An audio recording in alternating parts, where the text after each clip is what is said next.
Well, hello, hello. And I've been very quiet for a while, but I've been working away behind the scenes, creating new resources to help our students to learn at a greater rate, having just been through quite an awful few months in which there's been a lot of anxiety, self doubt, excuse me, not helped in the least little bit by the exams fiasco in August. But moving on now into the next academic year, which appears to have its own level of confusion attached to it.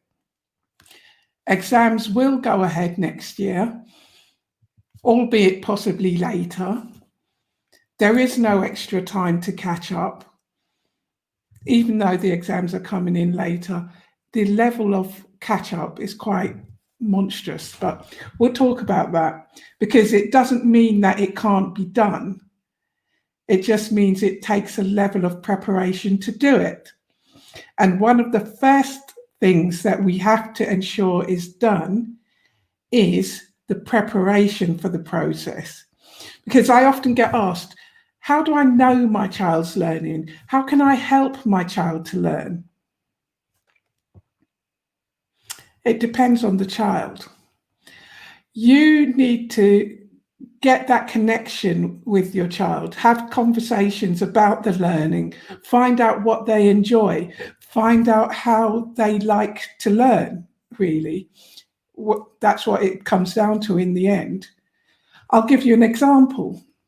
My son today, who loves to learn, sat down with the home learning that has been sent through by his school. Now, I'm not being shady about it because his school has done a lot to provide enough work to take them through to the day that they can actually start, which is on Thursday.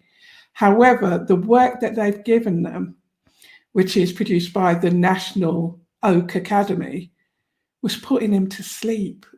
The videos are really quite awful. So I had to keep jumping in and explaining and teaching him as he went along to be able to get that engagement going with the process.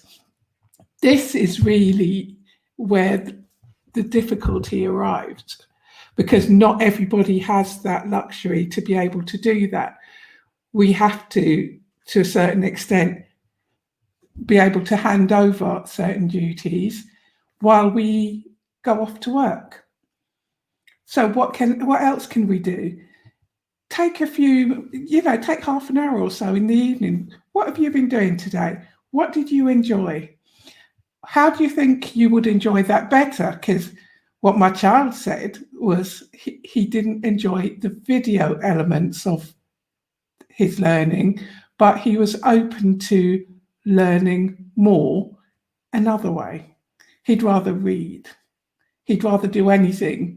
But I think if there were like Zoom lessons in which there was some interaction like we do, he'd enjoy that more. It really is an individual thing. It really is up to individual children what they enjoy. And that's what I'd like to say in this process. In this first video rather, how can I help my child to learn? Have that first conversation, find out how they learn best. This is not saying find out how they memorize best, because as you'll see as we go along, there's more to learning than being able to just memorize facts. It's actually getting immersed in the learning and actually enjoying what they do. But we'll talk about that as we go along. In the meantime, have a lovely day, and I will talk to you again tomorrow.